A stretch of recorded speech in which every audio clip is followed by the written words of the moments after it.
বুঝলি বন্ধু? হ্যাঁ বল। এক বন্ধুর জন্য মেয়ে দেখতে গেছিলাম। গিয়ে দেখি মেয়ে সবই ঠিক আছে, কিন্তু চায়ে চিনি দেয়। তাও ভাবিলাম সবই ঠিক আছে বন্ধু। এক বন্ধুর যখন যখন দেখতে আসছি মেয়ে, তো এখানে ঠিক করেই যাও। মেয়ে যখন আসে বসে, তখন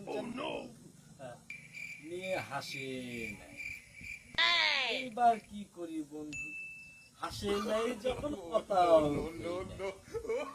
কথা কই নাই, মেয়েও কিছু কই নাই, খালি ফেলিয়া তাকায় থাকি আর এদিকে বুঝলি বন্ধু?